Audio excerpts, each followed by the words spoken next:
Hello everyone, आज हम discuss करते हैं हाइड्रो इलेक्ट्रिक पावर प्लांट के बारे में।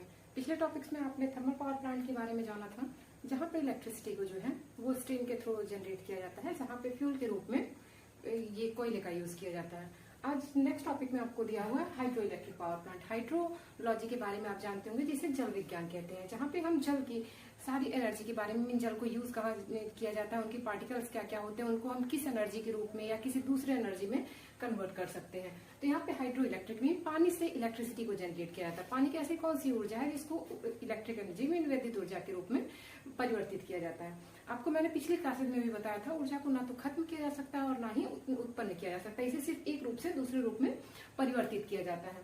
तो हाइड्रो की मीन पानी की जो गतिज ऊर्जा होती है, मीन पानी अगर ट्रेवल करता रहे तो उससे हमें गतिज ऊर्जा प्राप्त होती है, अगर रुका रहे तो वो उसकी स्थितिज ऊर्जा होती है। पानी क्या कोई भी चीज अगर ट्रेवल कर रही है, चल रही है, तो वहां पे उसकी गतिज ऊर्जा होती है, लेकिन अगर कोई चीज स्थिर है तो उसकी स्थितिज ऊर्जा होती है। तो पानी को यहाँ पे आप देख रहे होंगे, फिगर मैंने बनाया हुआ है डैम। डैम आपने कई सारे डैम के नाम सुने होंगे, जैसे भाखड़ा नांगल डैम वगैरह है। तो यहाँ पे ये इलेक्ट्रिसिटी को जनरेट करने के लिए बनाए जाते हैं। जैसे पानी अगर बहाव है तो पानी का फ्लो वो परमानेंटली वैसा ही बना रहेगा, बट अगर हम पानी को रोक दें तो पानी धीरे धीरे इकट्ठा होगा, और पानी जब इकट्ठा होता है यहाँ पे तो इनको हम पेनस्टॉक मीन पाइप, एक पतली पतली पाइप होती है, यहाँ पे भी अगर पास में ही हम बना सकें पावर प्लांट तो पास में भी हम इलेक्ट्रिसिटी को जनरेट कर सकते हैं। बट अगर पास में एक कंडीशंस ना बन रही हो, मीन हमें कहीं दूर भी बनाना हो थोड़ी लेंथ पे, तो पेन स्टॉक की लेंथ थोड़ी हम बढ़ा देते हैं और दूर भी पावर प्लांट हम बना सकते हैं। तो ये डैम बनाए जाते हैं, ये आप देख रहे होंगे यहाँ पे लगाया जाता है, जिससे कि पानी की कुछ जो गंदगी होती है, कुछ उनमें अपशिष्ट पदार्थ होते हैं, उनको हम पहले यहीं पे रोक लेते हैं। इनके बाद हम पानी को ले आते हैं पेन स्टॉक के माध्यम से, यहाँ पे वॉल लगाते हैं, मीन अगर हमें बंद भी करना हो तो हम रोक भी सकते हैं।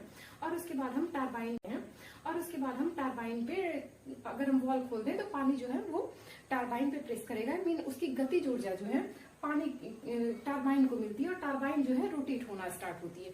उसकी रोटेशन से हमें मिलती है मैकेनिकल एनर्जी। मैकेनिकल एनर्जी को हम अल्टरनेटर के थ्रू इलेक्ट्रिकल एनर्जी में कन्वर्ट कर लेते हैं। इन दोनों की सॉफ्ट जो है एक दूसरे से जुड़ी हुई होती है, टरबाइन और अल्टरनेटर की। लगभग जो आप 90% पावर प्लांट के बारे में अगर आप पढ़ेंगे तो वहाँ पे टरबाइन के थ्रू अल्टरनेटर को चलाया जाता है, जिससे कि इलेक्ट्रिसिटी जनरेट होती है। तो उनके बारे में मैं आपको बताऊंगी।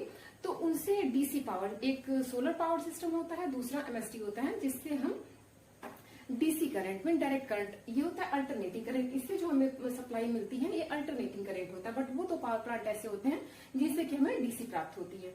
आइए अभी हम बात करते हैं इनके कुछ high head power plant. High head का मीन जो ऊंचाई पे होती है, जैसे पहाड़ों वगैरह पे अगर पानी कहीं से आ रहा है, जैसे झरने वगैरह से अगर बनाया जाता है तो वहां पे हाई हेड पावर प्लांट कहते हैं। इनकी लेंथ लगभग मीन अगर 100 मीटर की ऊंचाई से पानी को गिराया जा रहा है तो उन्हें हाई हेड पावर प्लांट कहते हैं, जिनकी लेंथ लगभग 100 मीटर होती है।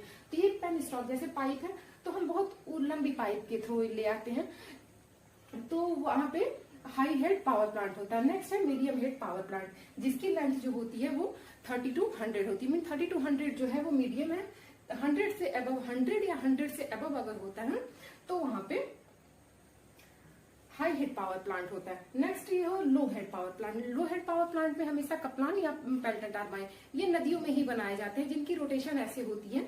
तो ये लो हेड पावर प्लांट होते हैं, जिनमें कोई किसी पेन स्टॉक वगैरह की जरूरत नहीं होती, ये डायरेक्टली फ्लो में ही नदियों में लगाए जाते हैं, जो इस तरीके से राउंड मीन फैन आप देख सकते हैं, फैन सीलिंग में लगाया तो उसको नीचे ही हम लगाते हैं, उनकी भी कंस्ट्रक्शन आगे। जो अगर हम पेन स्टॉक की बात करें तो पेन स्टॉक भी 3 टाइप के होते हैं, एक शॉर्ट होते हैं, एक मिड लेंथ होते हैं, एक हाई लेंथ होते हैं। तो ये हाई लेंथ, मिड लेंथ और शॉर्ट, तो ये तीनों पेन स्टॉक होते हैं, जिनका यूज हम हाइड्रो के थ्रू मीन जल के थ्रू इलेक्ट्रिसिटी को जनरेट करने में किया जाता है। अगर हम इसकी सबसे पहले बात करें कि इलेक्ट्रिसिटी का जनरेशन हाइड्रो के थ्रू मीन ये जल के थ्रू कहाँ पे किया गया था, तो अमेरिका में 1882 में सबसे पहले जो है जल के द्वारा वैद्युत ऊर्जा का उत्पादन किया गया था। फिर धीरे धीरे सारी जगहों पे इनकी खोज की जाने लगी, इनके बारे में स्टडी की जाने लगी। तो अब लगभग हमारे इंडिया में भी कई जगहों पे ऐसे हैं। अभी आपको जब मैंने पिछले टॉपिक में बताया था थर्मल पावर प्लांट के बारे में, तो हमारे सबसे पास में अगर कोई जानना चाहे तो टांडा में जाके देख सकता है थर्मल पावर प्लांट के बारे में, जहाँ पे कोयले के थ्रू इलेक्ट्रिसिटी, कोयले के थ्रू पानी को स्टीम में कन्वर्ट किया जाता है, जिससे कि इलेक्ट्रिसिटी को जनरेट किया जाता है। अगर इसको देखें तो ये रिन्यूएबल सोर्सेज एनर्जी होता है। रिन्यूएबल का मीन होता है जो कभी खत्म ना हो, ये तो हमें प्रकृति के थ्रू प्राप्त होते हैं। तो प्रकृति से जो चीजें हमें प्राप्त होती जैसे सोलर एनर्जी है, तो ये सारी चीजें जो सोलर हो गया, विंड पावर प्लांट हो गया, हाइड्रो पावर प्लांट हो गया, तो ये सारे सोर्सेज जो होते हैं ये रिन्यूएबल एनर्जी सोर्सेज होते हैं कि ये परमानेंटली हमें मिलते रहते हैं, रिन्यू होकर खत्म होने वाली चीजें नहीं है। हाँ, इन फ्यूचर बहुत कई जनरेशन की बात खत्म हो जाए तो वो अलग बातें हैं, लेकिन अभी जो है ये रिन्यूएबल सोर्सेज एनर्जी होते हैं, हमेशा रहेंगे, ऐसा नहीं है। तो इनके थ्रू ये सबसे कम कॉस्टली होता है, बिकॉज इनमें ना किसी फ्यूल की जरूरत है, ना किसी अदर चीजों की। पानी को सिर्फ हम पेनस्टॉक के माध्यम से ले आते हैं टरबाइन में, और टरबाइन रोटेट होती है, टरबाइन की रोटेशन से हमें प्राप्त होती है मैकेनिकल एनर्जी। मैकेनिकल एनर्जी को हम इलेक्ट्रिकल एनर्जी में कन्वर्ट करते हैं। 1882 में सबसे पहले ये हाइड्रो पावर प्लांट का यूज अमेरिका में किया गया था।